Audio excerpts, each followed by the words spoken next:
नमस्कार दोस्तों, जय महाकाल, जय माता शमशानी। आज की वीडियो में मैं तंत्र काट का मंत्र तथा विधि विधान बता रहा हूँ, जिस विधि से बड़े से बड़े तंत्र का काट किया जा सकता है बहुत ही आसानी से। और चाहे वो कितना भी बड़ा तंत्र आपके ऊपर किया गया है, मंत्र आपके ऊपर प्रयोग किया गया है, काले जादू का आपके ऊपर प्रयोग किया गया है, यहाँ तक मारण अस्त्र का भी अगर प्रयोग किया गया है, तो इस विशेष मंत्र और विशेष विधि से जो है वो अस्त्र का या बुरे तंत्रों का भी काट हो जाएगा। चाहे वो कितने भी उच्च तंत्र क्रिया क्यों ना हो या कितना भी उच्च मंत्र या शक्ति का प्रयोग क्यों ना किया गया हो आप पे, या फिर मारण अस्त्र का प्रयोग भी क्यों ना किया गया हो, परंतु इस विधान से जो है आपके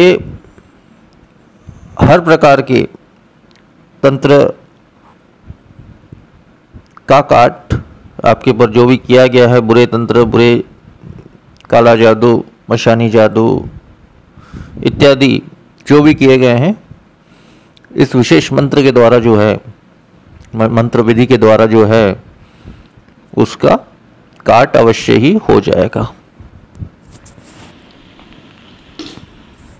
तो वैसे तो इस काट को आप कभी भी कर सकते हैं, इसका कोई नियम और समय नहीं है। और सबसे मुख्य बात ये बता दे रहा हूँ कि ये जो मंत्र दे रहा हूँ इस काट का, वो स्वयं में सिद्ध है, उसको अलग से कोई सिद्ध करने की आवश्यकता नहीं है, वो स्वयं में सिद्ध है। तो सिद्ध मंत्र है ये, और इस मंत्र के द्वारा जो है आप अपना किसी भी तंत्र इत्यादि जो आपके ऊपर किया गया है उसका आसानी से काट कर सकते हैं। तो अब इसका जो है विधान मैं बता देता हूँ। वैसे तो किसी भी दिन आप कर सकते हैं इस तंत्र काट को, परंतु किसी भी दिन, किसी भी समय, सुबह शाम रात कभी भी कर सकते हैं, इसका कोई समय दिन निश्चित नहीं है। लेकिन अगर इस मंत्र का प्रयोग आप शनिवार के दिन करते हैं, शनिवार रात्रि 9 बजे के बाद, तो इसका जो असर है और भी ज़्यादा बढ़ जाता है, 10 गुना ज़्यादा बढ़ जाता है। बाकी इसमें कोई ऐसा नियम नहीं है, ऐसा कोई विधान नहीं है कि आपको शनिवार को ही करना है। आपको जब ज़रूरत पड़े, जब आप चाहें, चाहे दिन हो, रात हो, सुबह हो, शाम हो, कभी भी आप इस तंत्र क्रिया का, इस विधि का जो है आप प्रयोग कर सकते हैं। तब वो विधि मैं बता दे रहा हूँ, विधान इसका बता दे रहा हूँ। इसमें आपको एक छोटे से काले कपड़े की ज़रूरत पड़ेगी, और आपको एक ताजे नींबू की ज़रूरत पड़ेगी, एक ही नींबू की ज़रूरत पड़ेगी, और 7 साबुत लौंग, बिना टूटे फूटे हुए 7 साबुत लौंग की ज़रूरत पड़ेगी, और थोड़े से सिंदूर की ज़रूरत पड़ेगी। अब आपको करना ये है कि आप किसी भी दिशा में बैठ जाइए, कोई भी आसन में बैठ जाइए, कोई फ़र्क नहीं पड़ता उससे। आप लाल जो कपड़ा, काला जो कपड़ा आपने लिया है उसको अपने सामने बिछा लीजिए, और जो नींबू लिया है, नींबू को सिंदूर से जो है अभिषेक कर लीजिए, और 7 जो लौंग आपने लिए हैं, साबुत लौंग लिए हैं बिना टूटा फूटा हुआ, ऐसे लौंग को आप नींबू के चारों तरफ एक एक करके छोड़ दीजिए उस कपड़े के ऊपर में। अब आपको जो है, जो उक्त मंत्र मैं बताने वाला हूँ, इस मंत्र का 11 बार पाठ करना है, मात्र 11 बार। 11 बार पाठ करने के पश्चात जो है उस नींबू में और लौंग में, मतलब सब चीज़ों में एक साथ जो है 3 बार फूंक लेना है। 11 बार इस मंत्र को पाठ करके 3 बार उसमें फूंक लेना है। उसके पश्चात उस काले कपड़े को और से आपको जो है लौंग, नींबू जो आपने रखा है, उसको अच्छी प्रकार से गांठ बांध लेनी है अच्छी प्रकार से, ताकि वो खुले ना। अब क्या करना है आपको, जिसके ऊपर तंत्र बाधाएं हैं, जिस भी इंसान के ऊपर में है, या अगर स्वयं पर भी है तो आप स्वयं खुद से भी इस क्रिया को कर सकते हो।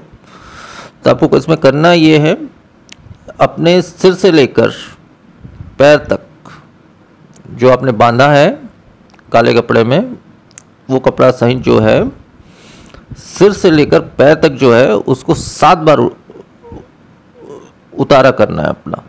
सिर से लेकर पैर तक आप ले जाओगे उसको एक बार, फिर दोबारा ले जाओगे सिर से लेकर पैर तक, इस प्रकार से 7 बार उसका उतारा आपको करना है। तो इस 7 बार के उतारे में जो है बड़े से बड़ा तंत्र, बड़े से बड़ा मंत्र, बड़े से बड़ा काला जादू, बड़े से बड़ा मारण अस्त्र तक भी कट जाता है।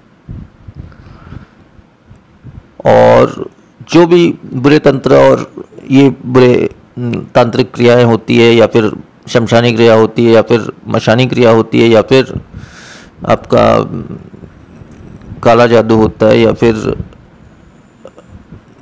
मारण अस्त्र का प्रयोग होता है, तो वो सारी चीज़ें जो है, जो आपने मंत्र फूंक कर जो बनाई है जो चीज़, वो आपकी सारी चीज़ों को अपने अंदर खींच लेगी।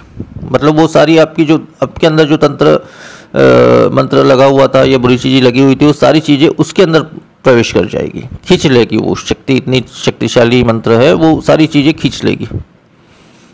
अब खींचने के बाद जो है आपको उसको गांठ वगैरह को खोलना नहीं है, आपको थोड़ा सा गड्ढा खोद के कहीं पे भी, इसको विसर्जन बहाना वगैरह नहीं है, थोड़ा सा गड्ढा खोद कर कहीं पे भी, चाहे घर के आंगन में गाड़ो, चाहे कहीं पर भी थोड़ा सा गड्ढा खोद कर उसको गाड़ देना है। बस इतना ही करना है आपको। और इस विधान को आप कभी भी कर सकते हो, किसी भी दिन कर सकते हो, किसी भी समय कर सकते हो, इसमें कोई बंधन नहीं है। और जो मंत्र मैं दे रहा हूँ वो स्वयं में सिद्ध है, इसलिए अलग से इसमें सिद्धि की कोई आवश्यकता नहीं है। बस मंत्र का उच्चारण सही होना चाहिए, जैसा मैं अभी आपको बोल के बताऊंगा, 2 बार मंत्र पढ़कर बताऊंगा, उसी प्रकार आपका भी उच्चारण वैसा ही होना चाहिए। तो बिल्कुल ये विधान और मंत्र बिल्कुल काम करेगा 1001%, और बिल्कुल आपको लाभ इससे मिलेगा ही मिलेगा। तब वो विशेष मंत्र बता दे रहा हूँ। वो मंत्र इस प्रकार से है, ओम ऐं ह्रीं क्रीं प्रवृत्तिर्भूतानां मम सर्वदोषे नाश्य नाश्य ज्वाल्य ज्वाल्य, दुहाई माता शमशान काली की। मंत्र एक बार फिर से बोल दे रहा हूं, ओम ऐं ह्रीं क्लीं प्रवृत्तिर्भूतानां मम सर्वदोषे नाश्य नाश्य ज्वाल्य ज्वाल्य, दुहाई माता शमशान काली की। इसमें जब मैं दोबारा मंत्र पढ़ा हूँ, पहली बार जो मैंने मंत्र पढ़ा वो तो बिल्कुल सही उच्चारण, दोबारा का जो मैंने मंत्र पढ़ा है उसमें थोड़ा सा मिस्टेक ये हुआ है कि जो क्रीम अक्षर था उसको मैंने शायद क्लीम बोल दिया गलती से। तो वो क्रीम नहीं है, वो क्रीम ही है। क्रीम जो काली का बीज मंत्र होता है ना, क्रीम, वो क्रीम ही है। तो इतना ही संपूर्ण मंत्र है और इतना ही संपूर्ण विधान है। तो आज की वीडियो में फिर इतना ही। नमस्कार, जय महाकाल।